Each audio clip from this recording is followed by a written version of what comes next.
Welcome to the Adventure Story Podcast. First, let me take 20 seconds to tell you about my new book. What if we've been looking for Atlantis in the wrong place?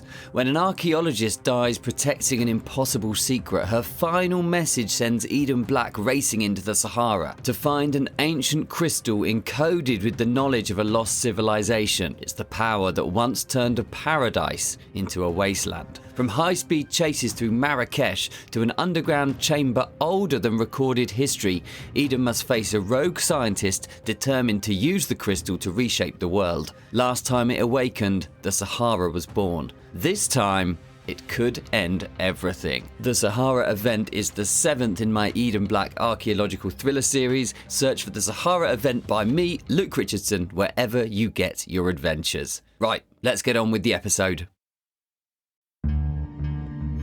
Paris, France, May 2010. He darted across the parking lot and reached the rear wall of the Musée d'Art Moderne in less than 10 seconds. He grabbed hold of a steel drain pipe and shimmied upwards. Reaching the top, he swung himself onto the rooftop. He climbed to his feet and eyed the expansive, flat roof spreading out before him. Remembering the internal layout of the building, he stalked to the right. He reached a row of windows set into the roof and peered inside. The museum was lit in an eerie red glow, designed to reduce the damaging effects of bright lights on the fragile art. Several canvases adorned the far wall. It took him several seconds to see the piece he wanted. When he did, a smile curved his lips. He rubbed his hands together. The work hung there in the half-light, as though waiting, asking for him to take it. He removed a small pry bar from his backpack, pushed the tool beneath the window and jimmied it open. The warm, dry air of the gallery streamed out. He listened closely. No alarms shrieked, no sirens wailed, no footsteps pounded his way. So far, so good. He removed a length of rope from the bag and anchored it to the foot of a nearby air vent. He stuck his head through the window and listened again. The gallery was silent. He dropped the rope through the window and lowered himself inside. Dropping silently to the floor, he paused in a crouch. No one came his way. He padded across the gallery and looked up at the painting, Picasso's Dove with green peas. For a moment, the chaotic beauty of the thing struck him. He reached up, his gloved hands hovered over the painting. For a fraction of a second, he wondered if his information was correct. Was the alarm really out of action? So far, it had been too easy, too perfect. He slowly, carefully lifted the painting from the wall. He paused, listening. Still, no alarms. He rested the priceless Picasso against the wall and dug a black canvas bag from his pocket. He slid the painting inside and zipped it up. The bag's microfiber interior would protect the painting from any knocks or scratches. He walked back across the room and tied the bag to the rope. He climbed up the rope and back out through the window. From the roof, he pulled the bag containing the painting up and out. He stood up carefully and looked around. The din of the city continued as it had before. Somewhere nearby, the engine of a motorbike rumbled and then faded. He removed the rope and coiled it beneath his arm, put the backpack back on and closed the window. He crossed the roof and then used the rope to lower the painting to the ground before scrambling down after it. He waited in the shadows of the building next door. The traffic on the Avenue de New York ran smoothly. The dark-coloured sedan bumped up the curb beside him. The passenger window slid down. He stepped from the shadow and placed the bag containing the painting on the passenger seat. "Make sure she gets it tonight, okay?" he said to the driver. "Will do." The driver closed the window and pushed back into the snarling traffic. Then he turned and wound his way off into the city. It was time for a drink. Hey, I'm Luke. I'm an author of archaeological adventure novels.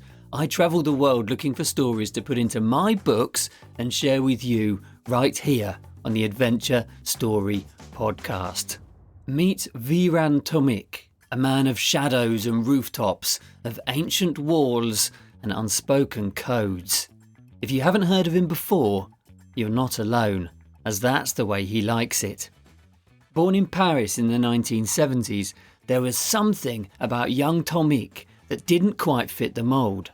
While others played football, he studied windows, how they locked, how they latched, and how they might be persuaded to open on demand. At the age of 10, he was sent from Paris to live with his grandma in Mostar, Bosnia. It was here that Tomic pulled off his first heist. He broke into a library, climbing through the window, and stole 2 books that were worth a small fortune. Aged 12 and back in Paris, he broke into his first apartment.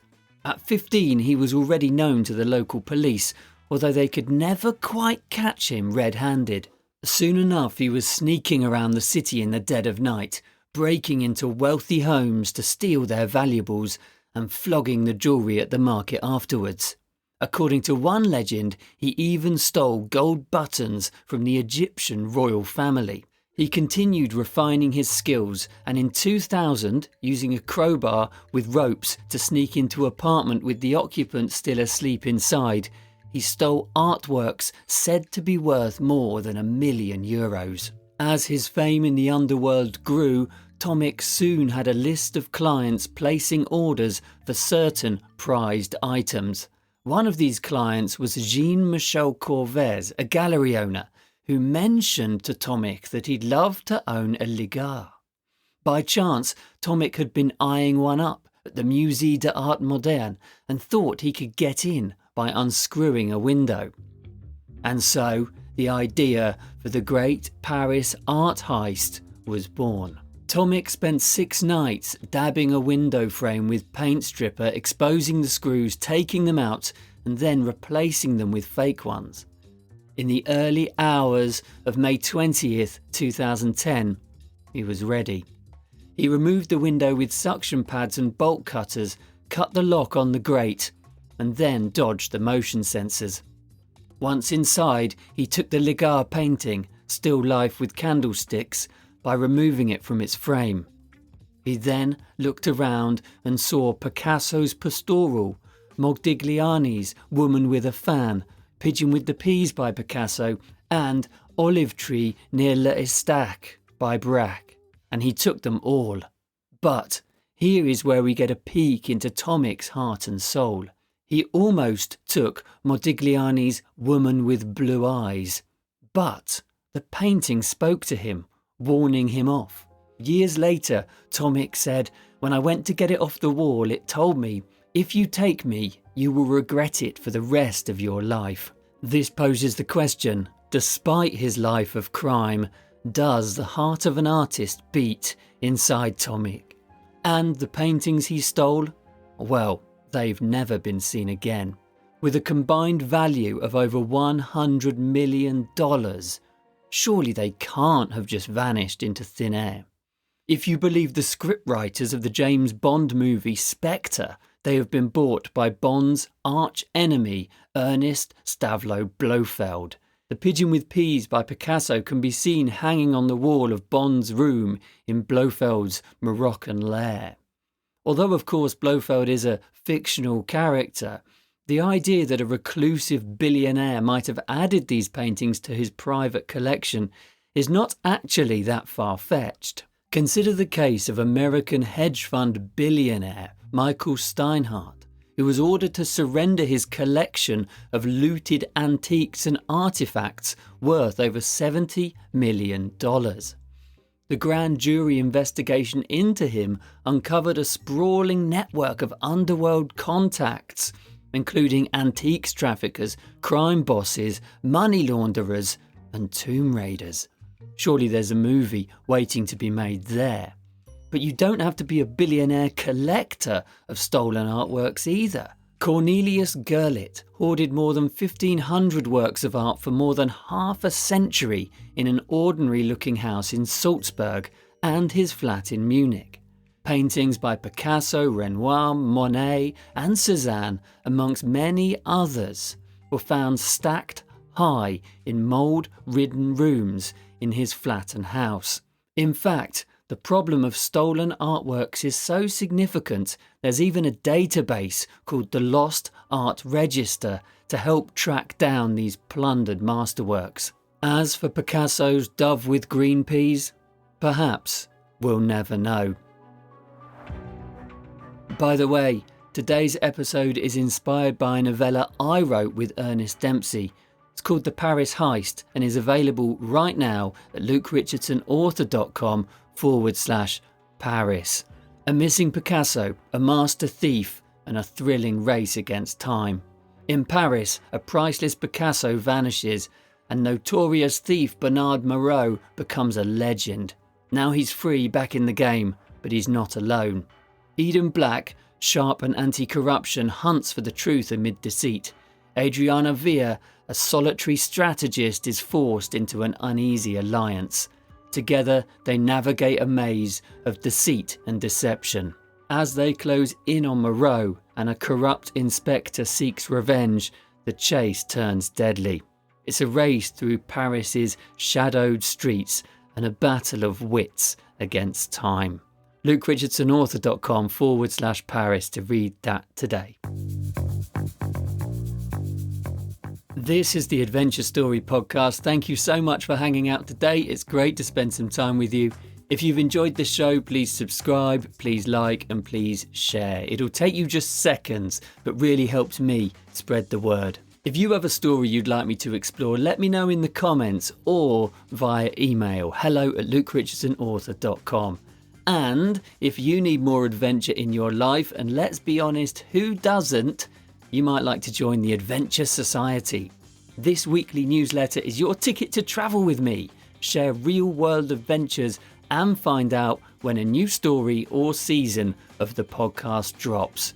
lukerichardsonauthor.com/Adventure Society. And if you're a fan of adventure stories like the one I've told today, check out my books at lukerichardsonauthor.com. Bon voyage, enjoy the adventure, and I'll see you next time.